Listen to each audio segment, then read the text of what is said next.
So, good morning, good afternoon, good evening, wherever you are listening or watching from. Welcome to the ADHD Reframe Project podcast with me, host Emma. And today I am joined by the amazing Alex. So, Alex, would you like to just introduce yourself a little bit, please? Hi, I'm Alex. I met Emma through our university. I got diagnosed first with ADHD 3 years ago, and then a year later with autism. So, what was your diagnosis journey? What led you to kind of realizing that there may be something uniquely different about you? I didn't think about it at all, and then my dad got diagnosed in his 50s, and I was still thinking, no, I don't have that. And then I met my partner, and after a couple of weeks, he was telling me, like, you have ADHD, right? And that's kind of how it all started. Read more into it, and yeah, tried to find a spot to get diagnosed. That's it. I mean, and how old were you, sorry, a few years ago? Because I'm 50 now, so I'm old, feel old. 21. 21. Oh, okay. So, I mean, hypothetically, that still means that that's a late diagnosis because you didn't get diagnosed, obviously, in Yeah. childhood. But was that when you were living in, because you're living in the UK at the moment, aren't you? So I know you've just moved to the UK. But was that when you were still living at home in where's the country that you were born? Sorry, I've just gone round on a tangent with that. I don't know why, but Yeah, I got diagnosed in Luxembourg. okay. And is it a long diagnosis process? Because it is in the UK at the moment. I think it kind of depends on where you go. I actually went to a GP who specializes or who did like a course in ADHD and is also working with addiction. So there it was a bit faster than if I would go like to a psychiatrist and then get an ADHD diagnosis. Because yeah, to get a psychiatrist appointment also takes months or a year or even more. Yeah. It's a long process in the country at the moment. I think some of the waiting lists are between 7 and 10 years, which if you think about that in a logistical way, it's just insane. Completely insane. So what are you studying at university then? I'm studying psychology, a bachelor's in psychology. Yeah, you're a little bit further ahead than me, aren't you? And how have you managed kind of your day-to-day studies with a degree? Because this is the first lot of higher education I've ever done. I'm an education returner, so I'm classed as a mature student, but I don't act mature at all any of the time. It is classed as like a mature student, and yeah, I think as a distance learner as well, obviously we both study 100% online. So is there anything specific that you've learned to do within your studies or just to manage your daily life? So when I first started, right after high school, I dropped out of university because honestly, I was too depressed, which was probably from ADHD. But then I worked for a bit and then I started again at Arden. And at the start, I also didn't know. I mean, I was suspecting that I have ADHD, didn't have a diagnosis or didn't take any medication. So at the start, it was really difficult because there was no clear structure on when to study. And then the weeks before the deadlines, it was always a bit crazy, a lot of mental breakdowns. Now, I think partially because of the medication, I'm able to focus or get at least some of the things done. Like before, there were days where I couldn't do anything. Even if I tried, there was, yeah, you know how it is, not working at all. And yeah, now I can get at least the minimum done. And I have usually very strict working hours. And I'm not working outside of these because then I will just burn out and just think about university all the time. So just yeah, 3, 4, 5 hours a day, and that for 3 or 4 days a week. So I still have some time to relax and not do anything university related. Yeah, you've just highlighted a significant kind of challenge if you're a distance learner, like we both are. So we study 100% online, and it's self-paced studies, isn't it? So or independent studying. It's we're literally like um responsible for for everything apart from one live lesson or lecture. And if we want a tutorial once a week, then we can get 15 minutes. And I'm not saying that there's anything necessarily wrong with that, but I think for me as an ADHD student, I've needed a little bit more structure. And I don't know about you, but I always struggle to put structure in place. If it's for me personally, if it's for anyone else, then it will be done within 5 minutes. But when it comes to me and my daily life, I think it's really difficult for me to kind of put the structure in place. But I think I have done it without even realizing.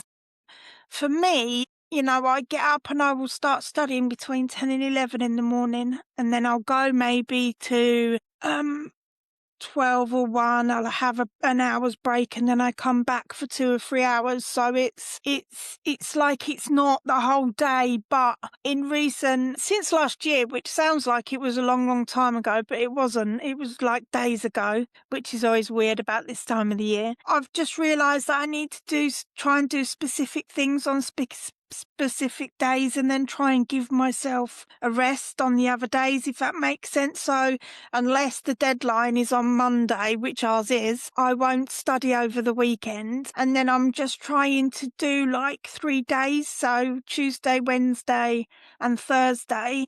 And then obviously Friday for us is a talking day because we do the neurodiversity stuff within our university. And then Monday, I think, is going to be like my content creation or my social media posts and stuff, like doing all of that. But yeah, I found it really useful basically to fill my time outside of my studies with other things, because otherwise I'd just sit at my laptop all day, every day, and basically just read everything about what they're teaching us and everything to do with psychology. And then it's like I don't know about you, but my brain sometimes just gets really tired. Although it doesn't stop, it gets tired, and it's really difficult to kind of process things when I'm learning them, if that makes sense. So yeah, I think that's great that you've got like a really solid process in place. Is there anything specific that you manage your daily life with? Mm, Any software? not really. I mean, I I love that have you're so honest. I'm sorry. I have a very to-do list. If the no software, not anything else, but no, that's not true, actually. I use the Finch app. I don't know if you know it. It's like a little self-care pad, and they're basic things that you can like put as a to-do. So, get up, drink some water, brush your teeth, because I struggle with basic hygiene. That's really the negative part of ADHD, where I just forget, and I hate eating. I hate eating. I hate that I have to eat. I hate that I have to go into the shower, brush my teeth. It's not that I don't do it, but it takes me a lot of mental effort to actually do it. And with this app, you can just like tick it off and you get a reward. So it's working on the dopamine. It's great. If you haven't checked it out yet, you really should. What was that called again? Sorry? Finch. Finch. I'm just going to write this down. Finch. And yeah, you have like this little bird, and then it's going on an adventure every day, like when you've done, I don't know, 7 tasks. And then it comes back with like a little piece of information after a couple of hours, and you can dress it, and you can also be friends with people on it. So you can send like little encouragements to your friends. I Yeah. love this. It's weird. Oh my God. It's like, yeah, I mean, you've just touched on something else as well. It's like accountability. Like, if I'm accountable to someone else, then it's done. If I'm not, if it's accountable to myself, and even if with the app, you're accountable to the little bird, aren't you? So you've got to kind of look. Oh, I love that, because it makes it a bit fun as well, like a bit more fun and exciting. And yeah, I'm going to download that and have a play around with it after we finish recording, because that sounds amazing. So yeah, it's yeah, it's weird, isn't it? It's like what can we use? What can we get accountability from? My partner, bless him, he's autistic. And he's very rigid in his routines, and he loves the routines. And although I do have some autistic traits. I don't know if traits is the right word, but I'm definitely like the literal thinking and stuff like that. And if once there is a routine in place, if we try and diverge from the routine, then I might have a little bit of a mental breakdown because I need to for instance, if we need to go to the supermarket like tomorrow, let's say, or this afternoon because we've run out of milk and I didn't know this morning or yesterday that we were going to be leaving the house. It's like my brain is not mentally prepared to get me out of the door. Like I can't. And then I can just go into a bit of a anxiety driven, either bad mood or I just go really quiet and don't speak, which is unusual for me. But yeah, it's weird. Like I need to mentally prepare myself for what's happening tomorrow. And also I need time reminders. So if we've got to leave the house or we've got to be somewhere at a certain time, bless him, my partner, Gary, bless him, he needs patience of a saint because he gives me countdowns every 5 minutes. And then in true ADHD fashion, we'll get to like, we've got to leave in 10 minutes. And then it's like a mad scramble for me to get ready. And then we leave 5 minutes later than we were meant to and stuff. But yeah, it's just, he does understand it to a point, but he doesn't because I think, for most people that don't have ADHD, it's really difficult for them to kind of understand the concepts of the way that we are because from the outside looking in, we're quite big contradictions because we can't set routines, but we need a routine. We're time blind, but we need to be reminded about things. But then sometimes I get the hump because I'm like, I know, I'm not a 5-year-old. And it's like, waiting behind someone slow in the queue or if I'm stuck in traffic is like a physical pain. But everyone else needs to be patient if they're waiting for me. It's like the walking, talking contradiction. What are your thoughts on that anyway, Alex? Yeah, I mean, I feel like honestly, with my ADHD meds, it's a bit better. But my partner also has ADHD and probably is also autistic. I feel like with my ADHD medication, I'm slightly more autistic. That's not really how it works, just so you understand kind of what I mean. Yeah. He's late all the time, and I know it. Like when we decide to, okay, we have to leave then, I actually know that we won't leave at that time, but I still get mad about it when we're not leaving on time. And for me, like I'm I think I've gotten a bit better with being on time, but usually it's I'm way too early or I'm late. I'm like now in the UK, I'm not driving, but back home, I'm perfect at waiting in my car. I know exactly what I have to do to be comfortable in my car because I will always be way too early, so I won't be late. But yeah, otherwise I'm late. So For me, what I've learned and what I've realised that I need to do, so if I've got to meet someone at a certain place at a certain time, I actually will say out loud, okay, I'll meet you at 1 p.m. on Wednesday, on whenever, next week. I won't be late. And it's the I won't be late bit that actually stops me verbalising that because then I'm accountable to that person. That then it may mean that I'm a few minutes late, but for the most part, I'll be on time. The problem is that I underestimate how much time getting anywhere will take or how much it won't take. So like you, I'm either sitting waiting in the car for a long time or it's a mad rush to find somewhere to park and then get to meet the person and stuff. But yeah, yeah, it's like, even though it's a classic symptom of ADHD, it doesn't make it any less sometimes stressful or frustrating. Or like in the past, I'd always feel so much shame because I would be late. And I say regularly to everyone, I'm going to be late for my own funeral. I'm not sure how I could make that actually happen, but probably I will be late for my own funeral because it's just, and I think just in the last, like most of last year, I've just tried to can't even see, tongue tied. I've tried to strip away as much shame as I can because that's not really, it can be really toxic, can't it? Personally, for us, like that inner negative narrative of, nah, man, man, man, man. That's why I always think mine sounds like you're always right. I don't know why you bother.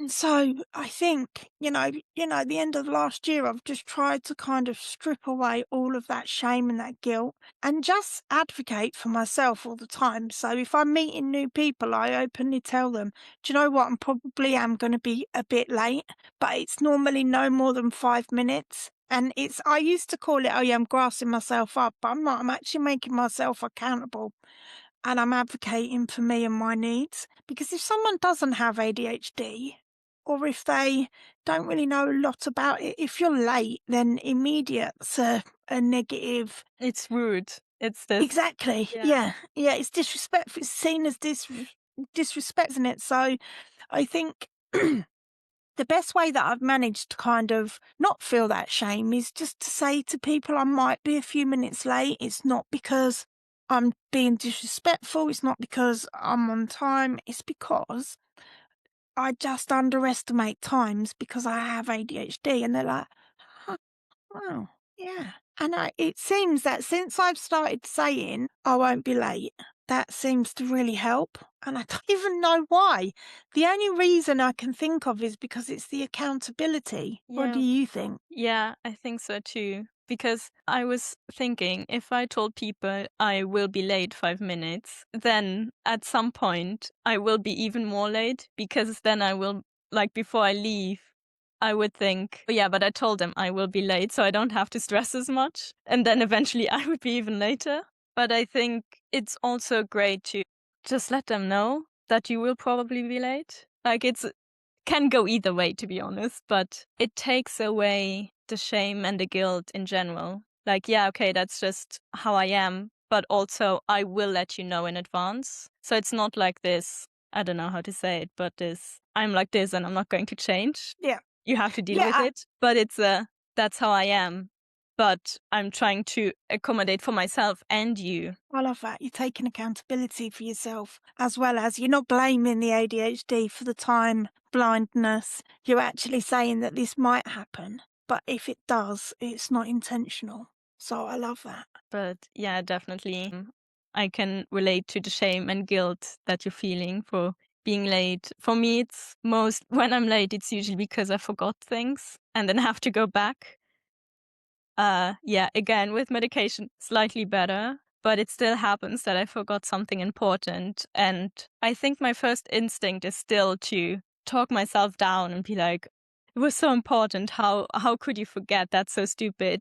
But then I also kind of catch that and I'm like, oh wait, actually, although ADHD has a lot of strengths, it can also actually disable me. And I do forget things, and that's okay. That's just how it is. No, I've got all of my calendars connected, so I get 3 reminders for things, like 2 on my laptop because it comes from my personal and student email, and then a couple on my phone. And still sometimes I get distracted and will completely forget. But I think the beauty in that is the beauty is not to actually do it, but I think where I advocate for ADHD, not just for me, myself, but for others, I think there's more of an understanding and and a respect for the fact that there possibly is going to be times where we will completely and utterly forget that something is happening and manage, even with the best will in the world, we will manage to still completely forget. But I think, in recent years, I do think there's more and more understanding that people are getting around what ADHD is and how it can disable us. Then, yeah, it can be debilitating, can't it? Some days it can be debilitating and it will stop you from being able to do anything. But then there's other days where you could change the world within an hour and, you've solved everyone else's problems. You've solved your own problems. You've cleaned the house from top to bottom. You've written your essay. And now you're like, yeah, I'm on fire. But other days you're just sitting there like you can't even speak. It's just, yeah. I just think, and I think when it comes to the medication as well, sorry, just going back to what you said about medication, because medication is a really tricky conversation for people to talk about, I think, sometimes, because there's people that are medicated and people that aren't. And I know it's a very personal experience. So for me, I am a recovering drug addict. So I first got clean in 2007. I started drinking again in 2017, and then I got sober again in 2019. And I've been clean since then, like clean as a completely total abstinence. But my mental health got worse when I very first got clean back in 2007. And it took me quite a few years to realize that actually I was getting worse and not better. And when I was diagnosed with the ADHD and I spoke to the psychiatrist, she actually asked me, because I'm open and honest about my addiction. I've got nothing to be ashamed of because it is what it is and it was what it was. But when she asked me about the kind of drugs I used to take, it was always stimulants, amphetamines. It was always, or cocaine or coffee or, whatever that would basically give me the dopamine rush in my brain. And she said to me, like, it's probably more likely that you had undiagnosed ADHD than it is that you're a drug addict, an alcoholic, or she said she didn't say that I wasn't, but she said it's a high percentage chance that it was because that was undiagnosed ADHD. And the reason why she said that was because everything got worse when I got clean. My mental health was so bad. I was suicidal at times and I literally just didn't want to be in the world anymore. And I became so angry, but it just goes to show that she prescribed me medication. I decided after I was diagnosed that I wanted to try medication.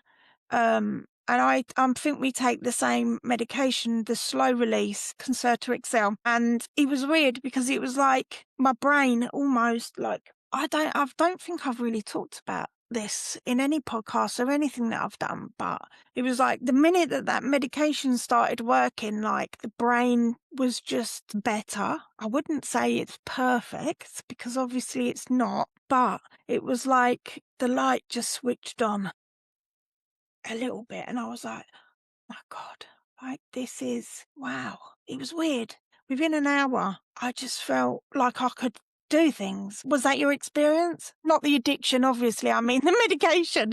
I'm not saying I wasn't asking you if you were a drug addict because no, sorry. Yeah, but about the medication, I'm just in because it intrigues me. Different people's journeys. I mean, I didn't have the addiction, but during my teenage years, I was really depressed. So also comes from the same source, kind of. And when I first tried ADHD medication, like the first day, I was thinking, oh, this is horrible. I didn't know what to do with myself. Like I felt so driven. And I think it's also because I've never really had coffee before. So my brain just wasn't used to it at all to function and to have energy. And then after the second day was all good. It was just the first time that I actually had energy and I was driven and my body was so confused what to do with it. And then yeah, after the second time it calmed down and it's really good. And sometimes I don't think my medication is working anymore. And then I don't take it for a day or two. And then I'm remembering that it is actually working. And I notice, oh yeah, actually, yeah, it It's is help. crazy, isn't it? Yeah, I it's think there's just crazy. more brain fog. I think that's the significant difference. Less brain fog and more energy. But yeah, I find the topic of medication really, really interesting because I feel like the consensus is that when people are diagnosed as a child and they've taken medication as a child, they don't want to take anything in adulthood. And they're either self-medicating, usually with weed or coffee or something. And people who get diagnosed as an adult feel like medication is godsend, kind of, and are really happy to be able to take medication. So yeah, that's really, really interesting. Yeah, definitely think that the addiction comes from ADHD. That's also why my GP, or like the GP I went to, specialized in addiction and ADHD because both of them are mostly linked. Yeah. I mean, yeah, it's the same parts of the brain, isn't it? It's the reward pathway in the brain that feeds both things, ADHD and addiction. So I know for adults, ADHD, primarily it can be cannabis, alcohol, nicotine. Nicotine is a big one for me, but it's the only one that, it's the only one that I've got now. But yeah, I know it is a little bit of a kind of taboo subject, and I do like to talk about, addiction, or not even like substance specific addiction. You could talk about addictive behaviors, Mhm. sex, food, just, yeah, shopping, pretty much anything and everything that is going to release the dopamine in the brain is possible for, people that have got ADHD. So it's great to kind of open up the conversations and talk. And have you noticed any differences in the symptoms between yourself and your partner? Because I'm always intrigued to kind of know if you've got two, because we can look at the information that we can find online, and there's lots of research that's happening, and obviously there is some big differences in the symptoms between men and women. So I'm just a little bit intrigued to kind of know a little bit more of your experience of that, please. I think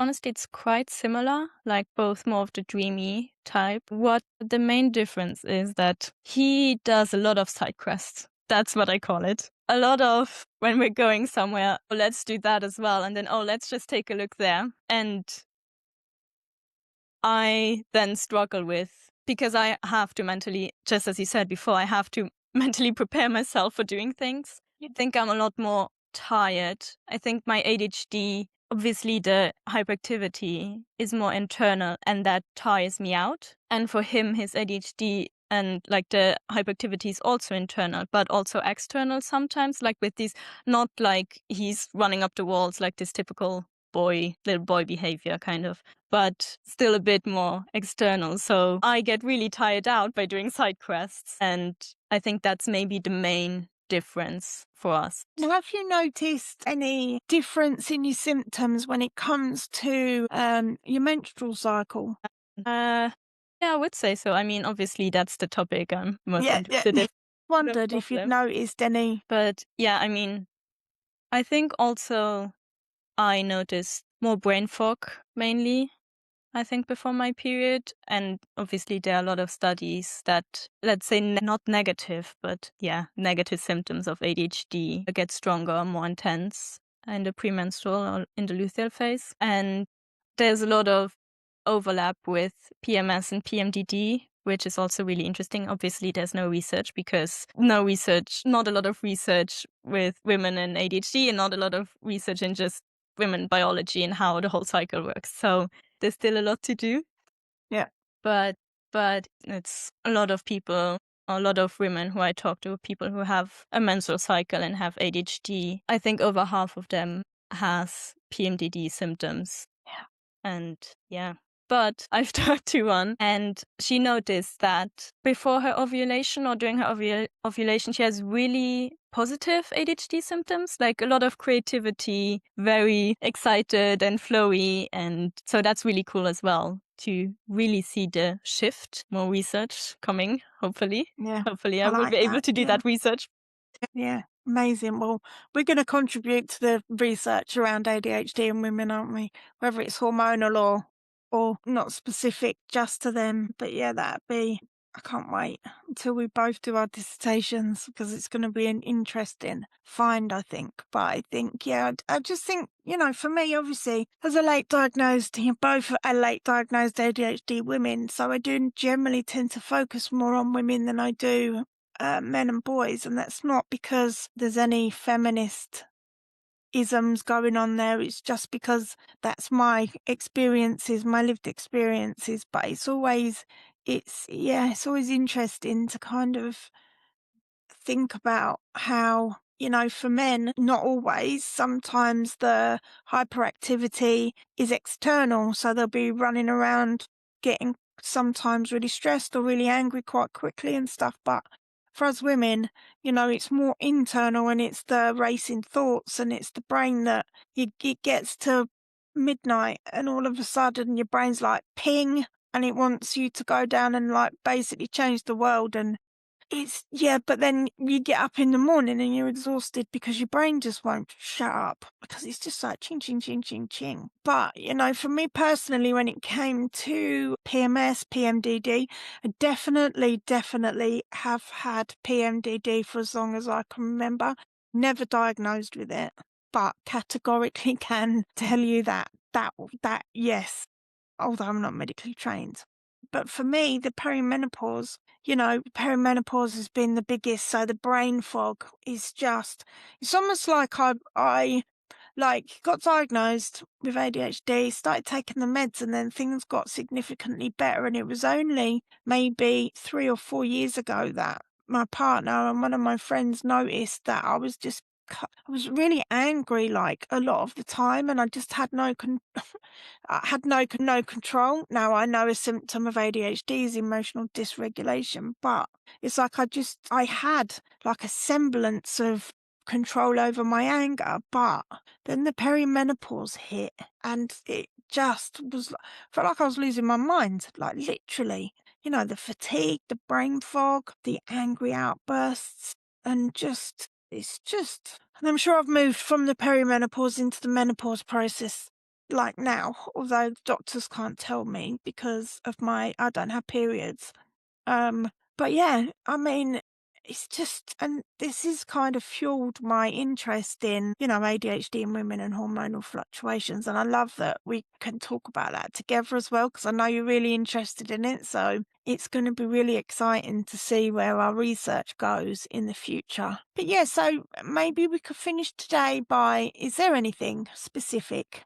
Like, I had a conversation with a friend last week, and I always talk about toxic negativity when it comes to ADHD. She mentioned something about toxic positivity, and I was like, what? I've never heard of it before. And I think there's something going on that I don't know who's saying it or where it's coming from. Maybe social media about, calling ADHD like a superpower, or you're gifted, or, if you're positive about it all the time, it can become really toxic, like toxic positivity. Is there any positive strengths that you've got that other people without ADHD don't have? I think a lot of two things. One, very strong feelings, which can also be negative because it's exhausting, but also feeling very deeply, feeling very excited. And then the other thing also works well with it. The passion, really burning for things and getting really, really, really excited for things. That is really cool. To just be so happy about ADHD, for example, or I don't know, just a specific topic that I'm interested in. Yeah, that's, I think, the main. I love that because passion and enthusiasm is the feedback that I get regularly. Like that, everyone says it's so passionate and so enthusiastic, and full of energy when it's my special interest, which happens to be ADHD. Yep. My partner says to me regularly, if he had £1 for every time I've said ADHD in the last however many years, he'd be a millionaire by now. But I think I love that when you can kind of nurture that passion and that enthusiasm and that kind of high energy into something that you really care about. And, for me, it's learning as much as I can about ADHD and talk about it. But I think it's great when I meet other women like you when we can talk about it openly. And it's like, yeah, this is the shit that we need in our lives. So do you think you've ever masked that passion and that excitement and that energy? Sorry, we're going to finish then, but now we've gone off on a little bit of a tangent. Masking and unmasking is another fascination of mine. I'm trying to think about like a specific example, like when I told people about my dissertation topic, maybe a tiny bit. Most of the time I'm not able to mask my excitement, but I think depending on who I talk to, I do adapt it a bit. Like I knew two women who have ADHD, and I was so excited to tell them about my research because I knew they would be excited as well. And it was just such a great feeling as well to I am so excited to talk to that person about my favorite topic. and I told other people, and I was also excited, but maybe not as much. And But do you think yeah. that there's any of your ADHD symptoms that you would mask in any particular environments? Because I've noticed since I started studying that there are certain environments or certain meetings or appointments or things where I have in the past masked my ADHD. I did it when I was working to a point. Well, even though I was still working after I was diagnosed, but there's been places where I've worked or friends, or not necessarily directly with friends, but if we've gone out anywhere, or if we've done whatever it is that friend you do with your friends. I think there are times when I have massively masked the ADHD, and I don't know about you, but it is literally exhausting trying to live up to the societal expectations of turn taking and being punctual and lots of different kind of norms and expectations. And now I can't be bothered anymore because it's so exhausting, isn't it? Yeah, I think I still mask, but it's much more exhausting than before. Before, I didn't really know, and now being diagnosed with ADHD and autism, I always use like the example of taking a mattress that is rolled together out of a package, and then there's a huge mattress, and there's no way you will get it back in that package, and you just have to deal with it. And that's basically how it is. Now I have this diagnosis, and I see it, and there's just no going back. Not really. So I still mask sometimes, but takes a lot more effort than before. But I'm also, last year, I was like, the word of the year for me was authenticity. And I think I really lived up to it. And I tried to not mask as much, and I started to say, sorry, I'm really overstimulated. I will go home now, and not force myself through events. Before, I definitely just shut down, and then I was completely, yeah, tired and Exhausted. Mm. exhausted at the end of it, and not being able to speak, and then just my battery completely running out. And now I'm just telling people, sorry, but I will leave now because this is too much. And it helps me, and I think it also helps other people to see that you don't have to stay if you don't want to, which was a revelation for me as well. When I was in a museum with a friend, and I was already exhausted because we spent so much time in there. And then they were telling me, you don't have to see the whole exhibition, right? You can just leave. It was like my mind just was blown. What? You're telling me I don't have to see everything? I can leave? So, Yeah. yeah, would definitely recommend, but there's no way going back to that. Yeah. I love the mattress analogy. That's an amazing analogy. Like I know for myself, I do have extreme intense emotions, and I am or can be at times still very oversensitive to things, situations, people, and I love that analogy of like last year, I just almost not forced myself, but I just decided that I was going to stop masking, and I was going to just be myself and be kind of comfortable and confident with my authentic self. And it was such an empowering, but also at times exhausting process or experience, because there's still sometimes in my mind I'm like, I shouldn't have said that out loud. Or, oh my God, like you remember when, and I can run through things in my mind, but I think, to kind of really educate people about what ADHD is, we need to be turning up to wherever we're going. I don't mean literally leaving the house or going out to socialize or whatever. I mean, but if we turn up as ourselves, then surely that's the quickest and easiest way to kind of to teach people about what ADHD is. And it's, for me, like the strengths are just, I mean, I talk a lot, but I'm very outspoken, but I can do it respectfully outspoken. I will talk about subjects that other people may not even want to consider talking about. I'm very hardworking. I love learning. I'm very compassionate, very empathetic. I can connect with a lot of people, and I don't even know how I do it half the time. My friends always say to me, how do you always know the right thing to say at the right time? And I'm like, I don't know. I just can. It's weird, and it's like, but there's things that I have as an ADHD woman, and the things that I do and the way that I do things that other people probably would have either a meltdown or they're like, they don't understand like the processes that I follow, or, the sense of urgency and the hyper focus and, things like that. It's like the more that we talk about these things, the more that they're going to be understood. So then the less we have to advocate for ourselves. And yeah, and I think it's just, I don't know, I like talking about ADHD, so it's a win-win for me. But it has been an absolute pleasure to have you as the second guest for the ADHD Reframe Project podcast. It's a bit of a long-winded. Sometimes I think I should have chosen a shorter name, but it's too late now. It's out there. But it has been an absolute pleasure, Alex. Thank you for taking the time out, because I know our studies we have to submit on Monday. So we're super busy this week, but thank you. I appreciate the time that you've taken to meet with me today and for being honest. And to our listeners, the ADHD Reframe Project is now on YouTube, on Spotify and Apple Podcasts. Please like and share, follow if you'd like to hear more conversations around ADHD. And I'd like to say a huge thank you to Alex, and take care. Thank you. Goodbye now.